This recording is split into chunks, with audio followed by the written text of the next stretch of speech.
Hello दोस्तों, कैसे हैं आप लोग। करंट अफेयर्स टुडे का आज 93 एपिसोड आप लोगों के बीच लेके आया हूं, जिसमें आज का जो टॉपिक हम लोग देखने वाले हैं वह है अंतर्राष्ट्रीय संबंध से प्रवासी भारतीय दिवस।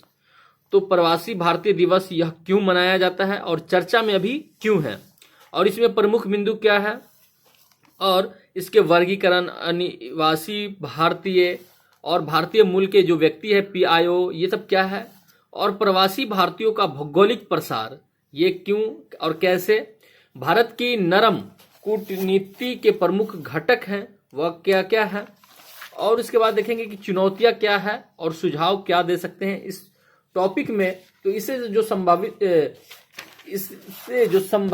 संभावित जितने भी मुद्दे हैं, इन सभी मुद्दों को आज के इस वीडियो में हम लोग देखने वाले हैं, और इसे जो संभावित प्रश्न है उसको पहले देख लेंगे, जिससे इस टॉपिक को समझना आसानी हो जाएगा।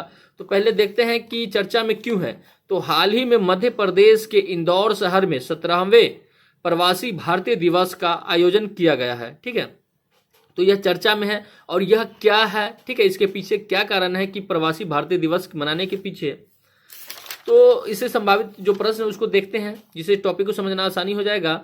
तो वैश्विक मंच पर भारत को एक मजबूत शक्ति के रूप में स्थापित करने में प्रवासी भारतीय समुदाय की भूमिका पर चर्चा करते हुए इस दिशा में सरकार द्वारा किए जा रहे प्रयासों व इसकी चुनौतियों पर प्रकाश डालिए। ठीक है, तो दोस्तों अगर आप यूपीएससी या स्टेट पीसीएस की तैयारी करते हैं तो आपको जो अंतर्राष्ट्रीय संबंध है, जो जीएस पेपर 2 का, ठीक है, जो ये टॉपिक है, तो इससे आपको क्या है, जुड़े रहना है करंट अफेयर से, ताकि आप जो सिलेबस है आपके यूपीएससी का या स्टेट पीसीएस का होगा उसमें आप क्या कर सकते हैं, इसको ऐड कर सकते हैं, और यूपीएससी में जो संभावित प्रश्न आ सकता है उसमें आप अच्छे से सॉल्व कर सकते हैं। ठीक है, तो देखते हैं कि प्रमुख बिंदु इसमें क्या है कि तो 17वें प्रवासी भारतीय दिवस का विषय या थीम जो था वह प्रवासी अमृतकाल में भारत की प्रगति के लिए विश्वसनीय भागीदार।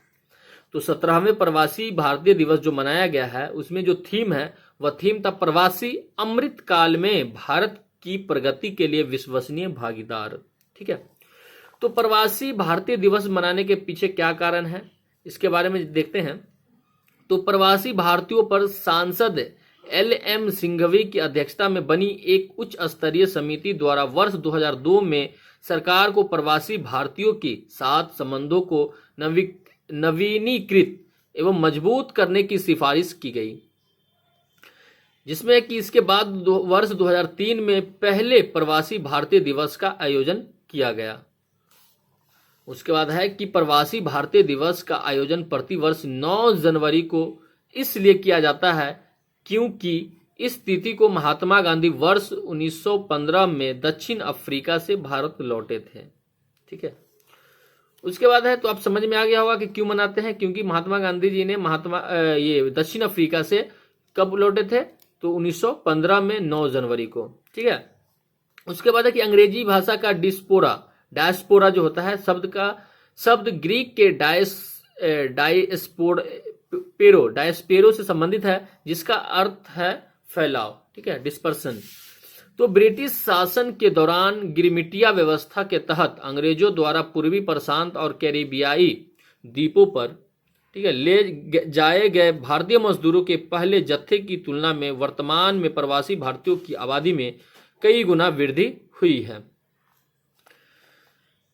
उसके बाद है कि गौरतलब है कि 1833-34 में गुलामी यानी सैलवेरी प्रथा के उन्मूलन के कारण श्रमिक संकट से जूझ रहे ब्रिटिश उपनिवेशों में श्रमिकों की कमी पूरा करने के लिए 19वीं और 20वीं सदी की शुरुआत में हजारों भारतीयों को कृषि के क्षेत्र में कार्य करने के लिए ले जाया गया।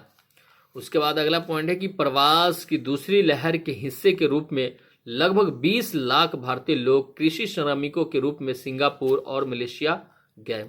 उसके बाद तीसरी लहर में पेशेवर भारतीयों ने पश्चिमी देशों की ओर रुख किया, जबकि चौथी लहर में कच्चे तेल के उत्पादन में आई तेजी से संपन्न हो रही खाड़ी और पश्चिमी एशियाई देशों में भारतीय प्रवासी कामगारों की आबादी में वृद्धि देखने को मिली।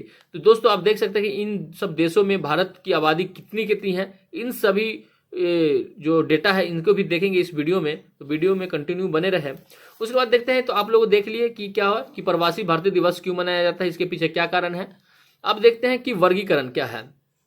ठीक है, तो प्रवासी भारतीयों को 3 श्रेणियों में वर्गीकृत किया गया है।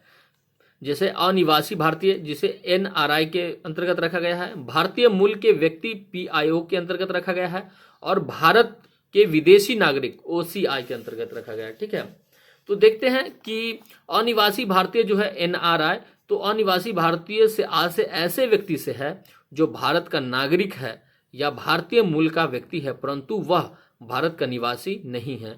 जैसे कि वह भारतीय मूल का है और भारत का नागरिक भी है, लेकिन वह भारत में निवास नहीं करता है, वह बहुत सालों से क्या है दूसरे देश में जाके बसे हैं अपने काम कार्यों के लिए करके।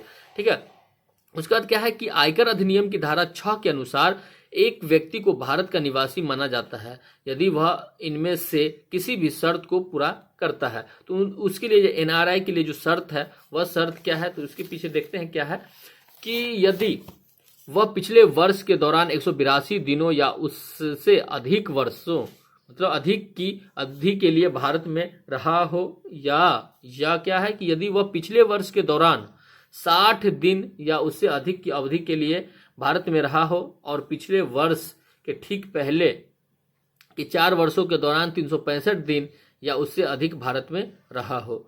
तो ये सब अगर वो क्या करते हैं, शर्त पूरा करता है, तो वो NRI के अंतर्गत आता है, जो विदेशों में रहते हैं भारतीय मूल के लोग। ठीक है, उसके बाद अगला है कि भारतीय मूल के व्यक्ति क्या है, तो PIO के अंतर्गत ये यह जो है एक भारतीय मूल के व्यक्ति PIO से आज से एक विदेशी नागरिक जो पाकिस्तान, अफगानिस्तान, बांग्लादेश, चीन, ईरान, भूटान, श्रीलंका और नेपाल के नागरिकों को छोड़कर, ठीक है, इन सब देशों के नागरिकों को छोड़कर से है जो पूर्व में किसी समय भारतीय पासपोर्ट धारक रहा हो। और कह रहा है कि PIO के अंतर्गत उन भारतीय मूल के व्यक्तियों को रखा गया है जो क्या है कि पूर्व में यानी भूतकाल में वह भारतीय पासपोर्ट के धारक रहा हो, लेकिन अभी जाकर के उन देशों में जाकर के यानी पश्चिमी देशों में या पूर्वी जो हो गया अन्य देश है, ये सब देशों को छोड़कर, ठीक है, इन सब देशों को छोड़कर बाकी जितने भी देश है उन देशों में जाकर के वो बस गया है, तो वो PIO के अंतर्गत आता है। ठीक है, NRI और PIO में अंतर समझ गए आप लोग।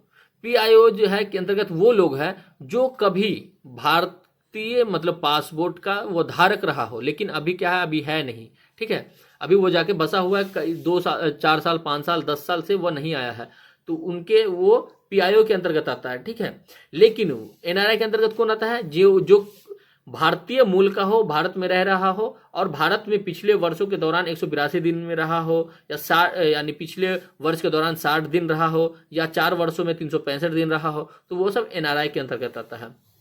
उसके बाद है कि PIO में देख लिए जो स्वयं या उनके माता पिता, अब PIO के अंतर्गत और भी कई सारे ये है शर्तें हैं कि जो स्वयं या उनके माता पिता, दादा दादी, परदादा परदादी में से कोई भी भारत में पैदा हुआ हो और भारत सरकार अधिनियम 1935 के प्रावधानों के अनुरूप अस्थायी रूप से भारत या उसके बाद भारत का हिस्सा बनने वाले अन्य क्षेत्रों में से किसी स्थान का अस्थायी निवास रहा हो, बशर्ते इनमें से किसी भी समय उपरोक्त सूची में दिए गए देशों को नागरिक न रहा हो या जो भारत के नागरिक या PIO के जीवन साथी हो।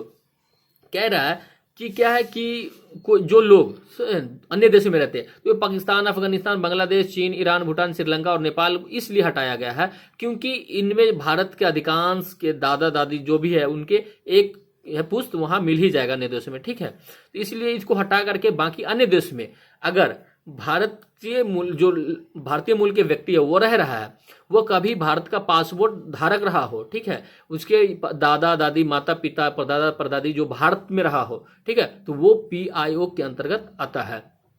उसके बाद क्या है कि PIO श्रेणी को वर्ष 2015 में समाप्त कर OIC श्रेणी के साथ विलय कर दिया गया था। हालांकि मौजूदा PIO कार्ड 31 दिसंबर 2023 तक वैध है। उसके बाद है कि वर्ष 2006 में OIC की एक अलग श्रेणी का निर्माण किया गया।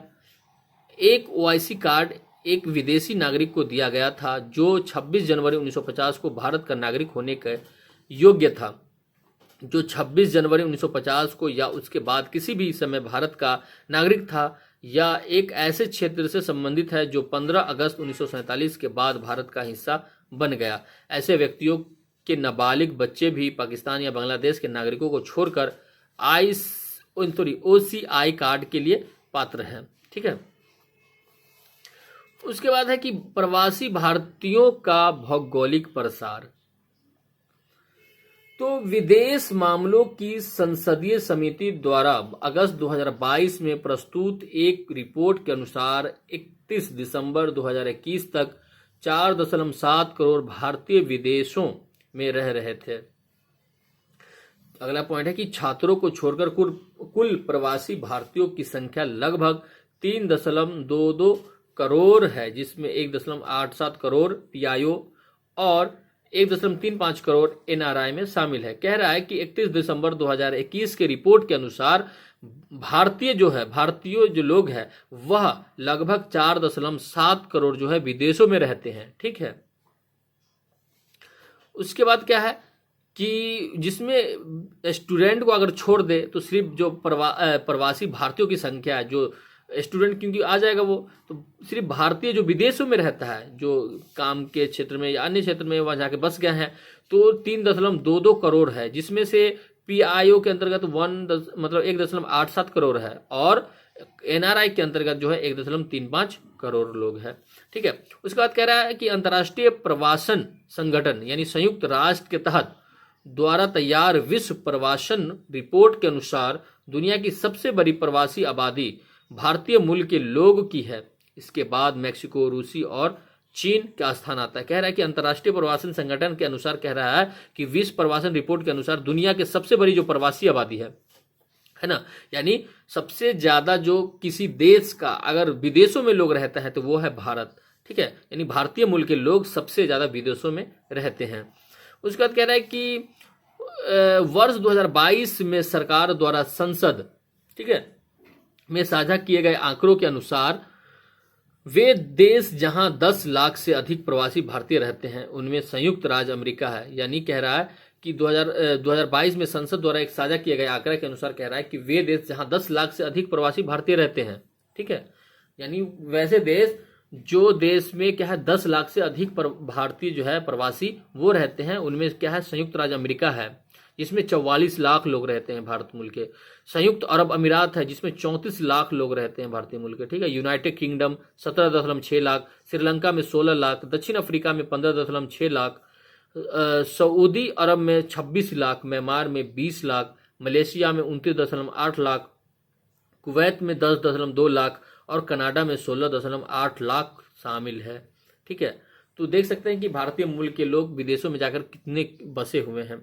उसके बाद है कि नरम शक्ति कूटनीति या सॉफ्ट पावर डिप्लोमेसी क्या है यह। तो वैश्विक कूटनीति के संदर्भ में नरम शक्ति की अवधारणा वर्ष 2004 में अमेरिकी राजनीति शास्त्री जोसेफ नॉय भी कह सकते हैं इसको, के द्वारा प्रस्तुत की गई है यह रिपोर्ट। ठीक है, भारतीय विदेश मंत्रालय MEA के अनुसार सॉफ्ट पावर बगैर बल या बलपूर्वक साधनों का उपयोग करते हुए अपने हितों को पूरा करने के लिए अपील और आकर्षण के माध्यम से दूसरों को प्रभावित करने की क्षमता को संदर्भित करती है। ठीक है, उसके बाद है कि दूसरे देशों की नीतियों को प्रभावित करने में डायस्पोरा की भूमिका बहुत ही महत्वपूर्ण होती है। ऐसे में भारतीय डायस्पोरा का व्यापक प्रसार भारत की विदेश नीति को बढ़ावा देने में सहायक हो सकता है। अगला है कि हाल के वर्षों में वैश्विक मंचों पर चीन के तीव्र उभार में उनकी सॉफ्ट डिप्लोमेसी की भूमिका बहुत ही महत्वपूर्ण रही है।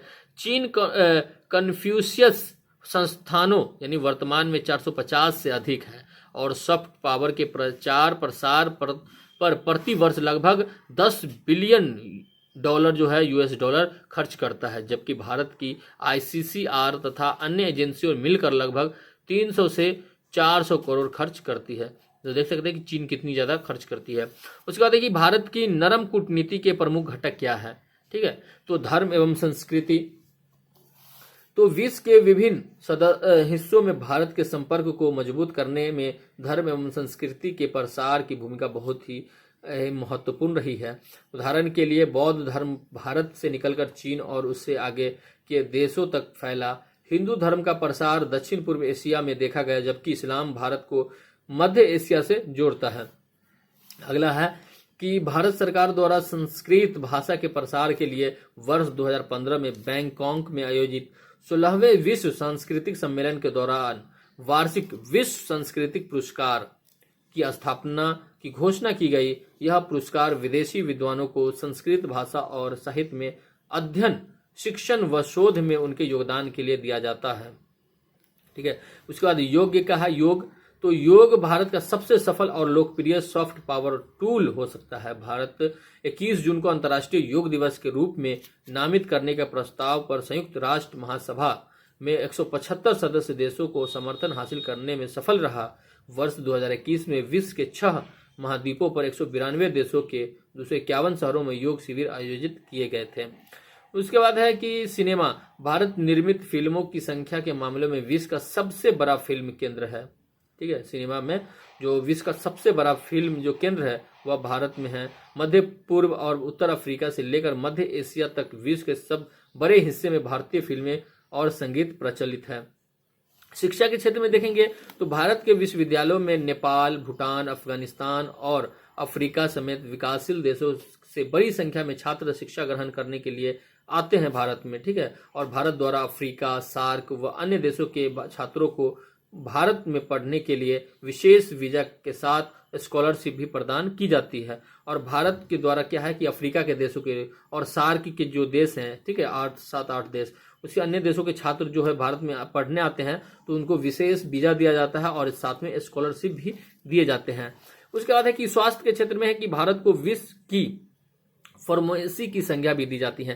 यानी भारत इतनी ज्यादा मतलब क्या कहते हैं दवाइयां हैं उसको निर्यात करते हैं। तो आप रिपोर्ट में देख सकते हैं कि बहुत ज्यादा ही मतलब भारत इंडिया, इसके वजह से भारत को क्या कहता है फार्मेसी की संज्ञा भी दिया जाता है। ठीक है। स्वास्थ्य के क्षेत्र में कोविड-19 महामारी के दौरान भारत को 100 से अधिक देशों को वैक्सीन की आपूर्ति की गई थी। ठीक है। विश्व के अन्य देशों की तुलना में भारत में कम लागत में उन्नत स्वास्थ्य देखभाल की उपलब्धता के कारण हाल के वर्षों में स्वास्थ्य पर्यटन में भी प्रगति देखने को मिली है। उसके बाद देखते हैं कि लोकतंत्र समर्थक, ठीक है, तो जैसे कि नस्लवादी रंगभेद नीतियों के लिए दक्षिण अफ्रीका के भारत के सैद्धांतिक बहिष्कार ने पूरे अफ्रीका में उत्तर औपनिवेशिक देशों के मतलब देशों से सम्मान प्राप्त किया। और वर्ष 1971 में अमेरिका और संयुक्त राष्ट्र के भारी विरोध के बावजूद भारत के पूर्वी पाकिस्तान में हस्तक्षेप, जिसके परिणाम स्वरूप बांग्लादेश स्वतंत्र देश बना, को अंतर्राष्ट्रीय स्वीकार्यता प्राप्त हुई। उसके बाद एक कार्यबल क्या है तो कि भारत में घरेलू स्तर पर सूचना प्रौद्योगिकी, फार्मा, अंतरिक्ष आदि क्षेत्रों में प्रगति के अतिरिक्त विश्व के अन्य देशों में भारत के कुशल कामगारों की मांग में वृद्धि हुई है। साथ ही हाल के वर्षों में भारतीय मूल के लोग विश्व के विभिन्न देशों में व्यवसाय एवं राजनीति के क्षेत्र में शीर्ष पदों पर पहुंचकर अप्रत्यक्ष रूप से भारत की सॉफ्ट पावर को मजबूती प्रदान की है। उसके बाद चुनौतियां क्या है तो ब्रिटिश काउंसिल यानी यूके के जो है एलायंस फ्रांसेस, फ्रांस और कॉन्फ्यूशियस संस्था जैसे चीन की तुलना में भारतीय संस्कृति संबंध परिषद का प्रदर्शन निराशाजनक रहा है। क्या कह रहा है कि ब्रिटिश का, यूके का और फ्रांस का और चीन की तुलना में भारतीय संस्कृति के संबंध जो है परिषद के प्रदर्शन में निराशाजनक रहा है। उसके बाद है कि केंद्रीय विदेश मंत्रालय द्वारा भारत की नरम शक्ति एवं सांस्कृतिक कूटनीति को बाधित करने वाली 4 सीमाओं को रेखांकित किया है, जिसमें क्या है पहला कि अपर्याप्त वित्त पोषण है, विभिन्न संस्थाओं के बीच समन्वय की कमी है, और तीसरा क्या है कुशल जनशक्ति का अभाव होने की वजह से, और भारतीय सांस्कृतिक संबंध परिषद जो है इन सब के वजह से क्या है कि बाधित रहा है, मतलब इन सब नरम शक्ति एवं सांस्कृतिक कूटनीति में। ठीक है। उसके बाद है कि स्वतंत्रता के बाद कई वर्षों तक भारत सरकार द्वारा धार्मिक संपर्कों जैसे बौद्ध सर्किट आदि को विदेशी नीति के तहत शामिल करने पर अधिक जोर नहीं दिया गया है। उसके बाद आप सुझाव क्या है, सुझाव के बारे में देखते हैं तो दिसंबर 2022 में विदेश मामलों में संसद की अस्थायी समिति ने India's soft power and cultural diplomacy prospects and limitations नामक एक रिपोर्ट प्रस्तुत की। समिति ने इस क्षेत्र में सुधार के लिए निम्नलिखित सुझाव दिए, जैसे आईसीसीआर का पुनर्गठन। ठीक है, तो समिति ने कहा कि भारतीय संस्कृति को बेहतर तरीके से प्रस्तुत करने के लिए यह जरूरी है कि आईसीसीआर की संरचना और उनकी कार्यप्रणाली का पुनर्गठन किया जाए। ध्यातव्य है कि आईसीसीआर विदेश मंत्रालय के तहत एक स्वायत्तता निकाय है। इसका मुख्य कार्य भारत के बाहरी सांस्कृतिक संबंधों से जुड़ी नीति और कार्यक्रमों का प्रतिपादन करना और उनका कार्यान्वयन है। बजटीय आवंटन, समिति ने सुझाव दिया कि केंद्र सरकार को आईसीसीआर के बजटीय आवंटन को बढ़ाकर ₹500 करोड़ करना चाहिए, जिससे वह भारत की सॉफ्ट पावर और सांस्कृतिक कूटनीति को मजबूत तरीके से संचालित कर सके। उसके बाद है कि समन्वय समिति क्या है, तो समिति ने विदेशी मामलों के मंत्रालय तथा दूसरे मंत्रालयों जैसे कि सांस्कृतिक मंत्रालय और शिक्षा मंत्रालयों के बीच संस्थागत समन्वय तंत्र स्थापित करने के सुझाव दिया है। ठीक है, उसके बाद क्या है कि संस्कृति कूटनीति पर कार्य के समूह क्या है, तो समिति ने संस्कृति कूटनीतिक गतिविधियों के समन्वय करने और उनकी योजना बनाने के लिए विदेशी मामलों के मंत्रालय और संस्कृति मंत्रालयों के बीच एक कार्य समूह का गठन करने तथा सांस्कृतिक संसाधनों की सूचना वाला एक संयुक्त डेटाबेस बनाने का सुझाव दिया है। उसके बाद योग प्रमाणन बोर्ड का गठन करना। उसके बाद समिति ने योग की वैश्विक लोकप्रियता को देखते हुए सॉफ्ट पावर टूल्स के रूप में इसकी प्रभावशीलता को रेखांकित किया तथा समिति ने योग प्रमाणन बोर्ड के गठन के लिए आयुष मंत्रालय और विदेश मंत्रालय के बीच सहयोग की सिफारिश की। उसके बाद है कि पर्यटन को बढ़ावा, तो समिति ने कहा कि पर्यटन किसी भी देश के सॉफ्ट पावर कैपिटल का मुख्य संकेतक होता है। समिति ने विदेशों में पर्यटन कार्यालयों को बढ़ाने और पर्यटन संवर्धन में देश विशिष्ट दृष्टिकोण कंट्री स्पेसिफिक अप्रोच अपनाने की आवश्यकता को रेखांकित किया है। उसके बाद है कि भारतीय डायस्पोरा के साथ संवाद क्या है, तो समिति ने एक सॉफ्ट पावर टूल्स के रूप में प्रवासी भारतीयों की उनके गृह और मेजबानों देशों के बीच संबंध बनाने तथा इनसे मजबूत करने के उनकी भूमिका को रेखांकित किया। समिति ने विदेशों में भारतीय मिशनों या पोस्ट में भारतीय डायस्पोरा के साथ सक्रिय रूप से बातचीत करने हेतु एक तंत्र तैयार करने की सिफारिश की। साथ ही मेजबान देशों के साथ बेहतर नियमित जुड़ाव के लिए प्रवासियों से प्रतिक्रिया एवं सुझाव मांगने के लिए नियमित कार्यक्रम आयोजित करने की भी सिफारिश की। दोस्तों, इस तरह से यह टॉपिक कंप्लीट हुआ। कैसा लगा हमें कमेंट करके जरूर बताएं और अपने साथियों के साथ भी शेयर करें जिससे उसे भी फायदा हो सके। तो मिलते हैं नेक्स्ट एपिसोड में। आज के लिए इतना ही। जय हिंद।